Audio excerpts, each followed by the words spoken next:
Vous écoutez RTL. RTL vous en parle déjà.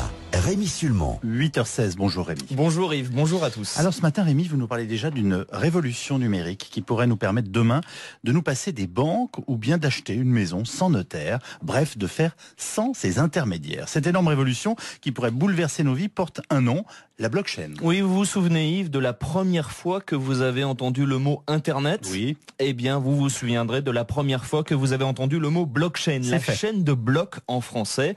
Je me méfie de ces révolutions technologiques qu'on nous annonce toutes les 5 minutes, mais là tous les experts du numérique le disent, cette révolution de la blockchain est comparable à l'Internet amorcé il y a 26 ans, parce que ce n'est pas une innovation, c'est carrément une nouvelle façon d'échanger entre les hommes. Alors si ça change nos vies à ce point-là, Rémi, il faut qu'on comprenne comment ça fonctionne, en quoi consiste exactement la blockchain. Alors depuis des centaines d'années, on est d'accord là-dessus Yves, on fait des transactions grâce à des tiers, un magasin hier, un site internet aujourd'hui. Eh bien la blockchain va supprimer ces intermédiaires. Imaginez sur internet, vous achetez une table à quelqu'un que vous ne connaissez pas, vous lui transférez 200 €. Vous ne passez pas par Amazon ou un autre site, mais votre transaction entre vous et lui va être archivé dans une sorte de gigantesque livre de compte public. Ce livre de compte virtuel n'est pas tenu par Amazon ou un autre acteur du net qui touche une commission, mais collectivement par des milliers de personnes de la chaîne, de la blockchain. Ces milliers d'acteurs valident la transaction et vous disent à vous et aux vendeurs, allez-y, vous êtes fiables tous les deux. Cette grande chaîne réussit un exploit inédit,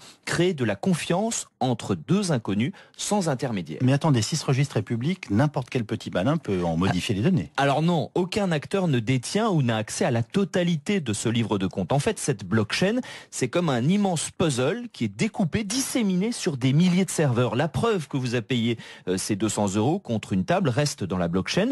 Les transactions peuvent être consultées mais pas modifiées, car pour que votre vendeur triche, il faudrait qu'il détienne l'ensemble des pièces du puzzle, ce qui est impossible. La blockchain, c'est donc un système de stockage et de transmission d'informations infalsifiables qui supprime les intermédiaires traditionnels. C'est là qu'est le potentiel totalement révolutionnaire. On pourrait se passer des notaires, des compagnies d'assurance, des cartes bleues, etc., etc. Le champ d'application est infini. Vous êtes donc en train de nous dire que les banques qu'on connaît peuvent disparaître et que Google peut lui aussi disparaître. Alors je vous annonce la mort de personne, moi. Mais ces acteurs ont effectivement du souci à se faire et ils cherchent déjà la parade, car certaines expérimentations de blockchain existent. Dans certains pays pauvres, on utilise par exemple le système pour établir des cadastres. La blockchain pourrait vraiment commencer à changer nos vies dans 10 ans. On va effectivement vers une nouvelle forme d'économie qui peut contourner les géants de la Silicon Valley, prédit Gilles Babinet, un des experts français du numérique les plus pointus.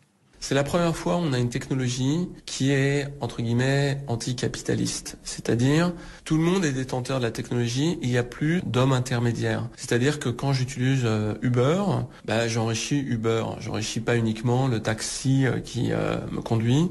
Et là, on peut faire un Uber sans Uber. C'est-à-dire que 100% de l'argent que je vais donner va aller au taxi. Et ça, c'est quelque chose qui est révolutionnaire. On pourrait donc voir une flotte de taxis, Yves, sans Uber et sans entreprise. C'est révolutionnaire au point que Gilles Babinet pense, avec bien d'autres, que l'inventeur anonyme de la blockchain devrait recevoir le prix Nobel. C'est cette technologie qui a permis la création notamment de la monnaie virtuelle Bitcoins. Certains économistes dans le Wall Street Journal ont écrit que depuis 5 siècles, depuis l'invention des banques, la blockchain constitue l'innovation économique la plus importante. Et vous savez, le Wall Street Journal débloque et se déchaîne assez rarement. En tout cas, on va suivre ça d'extrêmement près. Vous étiez le premier, une fois de plus, à nous en parler.